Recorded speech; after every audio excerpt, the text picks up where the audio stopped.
મેં વિચાર્યું છે કે મહાભારત યુદ્ધ પૂરું થયા પછી અર્જુનના રથનું શું થયું? મહાભારત યુદ્ધ સમાપ્ત થયું, કૌરવો નાશ પામ્યા, પાંડવોનો વિજય થયો, જેની પર બેસીને અર્જુને મહાન યોદ્ધાને પરાજિત કર્યા હતા. એ સમયે અર્જુનને અભિમાન આવી ગયું. તો મારા ભાઈ, આજે હું એવી કથા કહેવા જઈ રહ્યો છું જે બહુ લોકો ઓછા જાણે છે.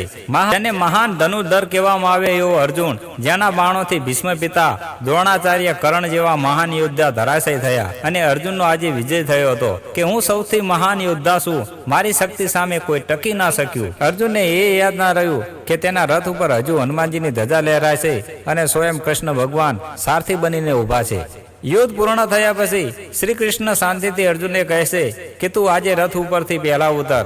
અર્જુનને આશ્ચર્ય થવા માંડ્યું કે ભગવાન પહેલા ઉતરે છે અને આજે મને કેમ ઉતરવાનું કહે છે.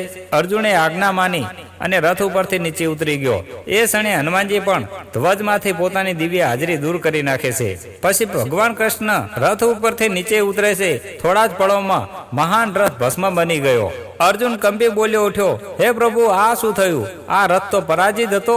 ત્યારે કૃષ્ણએ કહ્યું કે અર્જુન, આ રથ યુદ્ધમાં પહેલા જ નાશ પામ્યો હતો. ભીષ્મ પિતા, દ્રોણાચાર્ય, કર્ણના બાણોથી આ ભસ્મ થઈ ચૂક્યો હતો.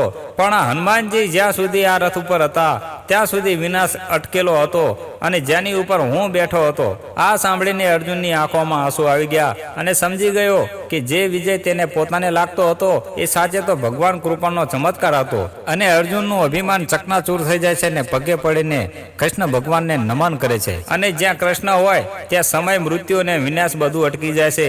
હનુમાનજીની શક્તિ, કૃષ્ણની કૃપા એ તૂટી ગયેલા રથને પડવા ના દીધો સાહેબ. તો મારા ભાઈ, આવા ધાર્મિક વિડીયો જોવા માટે અમારી આઈડીને સબસ્ક્રાઇબ કરી લેજો અને આ વિડીયો વધુ ને વધુ શેર કરી કમેન્ટમાં લખજો જય હનુમાન, જય શ્રી કૃષ્ણ.